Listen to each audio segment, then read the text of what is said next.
হা ভোটে 4টা অপশন আছে, মানে 4টা প্রশ্নের একটা উত্তর। এইটা কি কখনো হয় যে আমি মানে মানে এটা নিন্দুকেরা বলে বা নানান টক শোতে আমরা শুনি যে 4টা প্রশ্নের একটা উত্তর হয় কিনা। আমি হয়তো দেখা গেলো যে 3টা প্রশ্নের ক্ষেত্রে আমি হ্যাঁ মনে করলাম, না হ্যাঁ ঠিক আছে, একটা প্রশ্নে আমার না দেওয়া উচিত ছিল।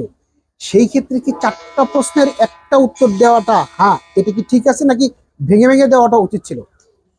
4টি প্রশ্নের একটি উত্তর। হ্যাঁ, আপনি যে প্রশ্নটা করেছেন এটাতে না গিয়ে আমি একটু যদি পিছনের দিকে যাই, যে গণভোট, গণভোট সম্পর্কে দেশের অধিকাংশ মানুষ এখন পর্যন্ত তারা জানে না গণভোট কি, কিভাবে দিবে। আমরা যে রাইট। বলছি যে হ্যাঁ এবং না, না।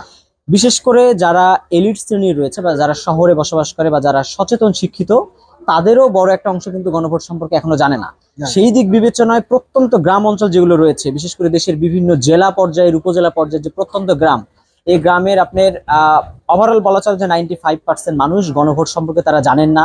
গণভোটে আসলে কি থাকবে, ব্যালটে কি থাকবে, হ্যাঁ বলতে কি হবে না বলতে কি হবে, এটা তারা জানেনই না। আচ্ছা। অপরদিকে যদি আপনি দেখেন যে অন্তর্বর্তীকালীন সরকার গণভোটের পক্ষে প্রচারণা চালাচ্ছে যে হার পক্ষে, পাশাপাশি আমরা জামাত সহ আরো অন্যান্য রাজনৈতিক দল যারা রয়েছে তাদেরকেও দেখছি, কিন্তু সাধারণ মানুষ কিন্তু আসলে জানেই না যে গণভোট আসলে কি, এখানে হাটা কি থাকবে। যেমন প্রত্যন্ত অঞ্চলের যারা বলা চলে যে একবারে গ্রামীণ জনপদে যারা বসবাস করে, তাদের মতামত এই ধরনের যে আমরা তো এতদিন পর্যন্ত যে ভোট দিয়েছি সেটি তো একটা ব্যালট ছিল, ব্যালটে আমি সিল দিয়েছি, গণভোটটা আসলে কি, এখানে কি আমি সিল দিব কিনা, বা হ্যাঁ থাকলে কি হবে না থাকলে। আমাদের যে প্রত্যন্ত অঞ্চলে বিশেষ করে আহ আমাদের কয়েক জেনারেশন পূর্বের যারা বয়োজ্যেষ্ঠ মানুষ রয়েছে, যারা নিরক্ষর সমাজে বসবাস করে বা যারা নিরক্ষর কাঠামোতে রয়েছে, তারা এই হা না লেখাটা বুঝবে কিভাবে।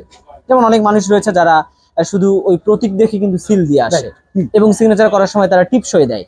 এই ব্যক্তিটা যখন যাবে, আপনি হা দিলে কি হবে না দিলে কি হবে সেটা পরের বিষয়, কিন্তু আসলে এই যে এখানে কি শব্দটা লেখা রয়েছে, 4টি সংস্কার কি, বা হাটা কোন জায়গায় লেখা আছে নাটা কোন জায়গায় আছে, এইটাই তো সে জানে না। এটাও সে জানে না, তার মানে এখানে একটা বড় গ্যাপ আছে। হ্যাঁ, আচ্ছা, 100%। আরেকটা বিষয় হচ্ছে যে মানে সরকার দীর্ঘদিন যাবত সরকার কি, প্রথম প্রশ্ন যে সরকার কি হ্যাঁ ভোটের পক্ষে প্রচারণা চালাতে পারে কিনা, কারণ সরকার এখানে একটা নিউট্রাল পজিশনে আছে। আর না বলার পক্ষে তো লোক লোক ছিল, এখন হয়তো নাই, তখন ছিল। নাম্বার এক। দ্বিতীয় হচ্ছে সরকার দীর্ঘদিন প্রচারণা চালানোর পরে নির্বাচন কমিশন বলছে যে আপনারা থামেন, কারণ এটা নির্বাচনী আইনে নিষিদ্ধ আছে যে মানে সরকারি লোকজন কোনো দলের পক্ষে বা কোনো জোটের কোনো মানে জোটের পক্ষে প্রচারণা চালাইতে পারবেন না। তাহলে কি একটা প্রশ্ন থেকে যায় যে সরকার এতদিন পর্যন্ত যে হ্যাঁ ভোটের পক্ষে প্রচারণা চালাইলো, এটা ভুল করছে? দেখেন, পঞ্চম সংসদ নির্বাচনের পর থেকে কোনো সময় বাংলাদেশে গণভোট ছিল না, না। এবং গণভোটের জন্য এবার নতুন করে নতুন একটি অধ্যাদেশ জারি করেছে। তো সেই জায়গা থেকে নির্বাচনের যে আইন রয়েছে, সেটার যে নীতিমালা রয়েছে সেটি আসলে আলাদা, পাশাপাশি যে গণভোট সেটির কিন্তু নীতিমালাটা আলাদা।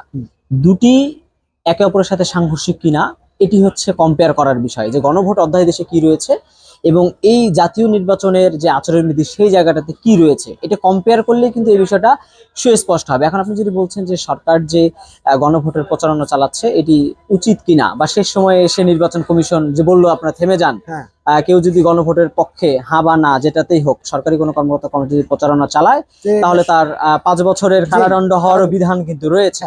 সেই জায়গা থেকে সরকার তো প্রথম থেকে এই প্রচারণা চালাচ্ছিল, তফসিল হওয়ার আগে থেকে আমাদের যে সরকারের প্রচারণা ছিল। এখানে একটা প্রশ্ন রয়েছে যে নির্বাচন কমিশন তাহলে তফসিল হওয়ার পরে কেন এই বিষয়ে পদক্ষেপ নিল না, এই শেষ সময়ে সেখানে তারা পদক্ষেপ নিল? আইন কি নতুন করে সংযোজন হয়েছে, বা জাতীয় নির্বাচনের যেই বিধিমালা রয়েছে সেখানে কি নতুন করে বিষয় যুক্ত হয়েছে কিনা? ঘুমাইছিল আর কি, আগে থেকে দেখে নাই, পরে এসে দেখছি।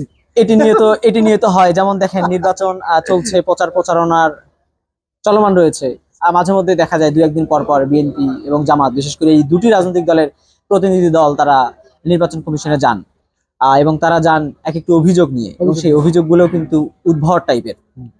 যেমন আমি যদি বলি, সর্বশেষ গত পরশুদিন বিএনপির একটা প্রতিনিধি দল গিয়েছিল, তারা বলেছে যে দেশের বেশ কয়েকটি আসনে, বিশেষ করে ঢাকা মহানগরীর একাধিক আসনে এত পরিমাণ ভোটার স্থানান্তর হয়েছে যেটা অস্বাভাবিক, এবং বিএনপির প্রতিনিধি দল প্রধান নির্বাচন কমিশনারকে এই বিষয়ে বলেছে যে আসলে কোন আসনে কত স্থানান্তর হয়েছে। প্রধান নির্বাচন কমিশনারের দপ্তর থেকে বিএনপিকে যেমনটি জানানো হয়েছে যে সর্বোচ্চ 2 থেকে 3 হাজার এর বেশি কোনো আসনেই ভোটার স্থানান্তর হয়নি।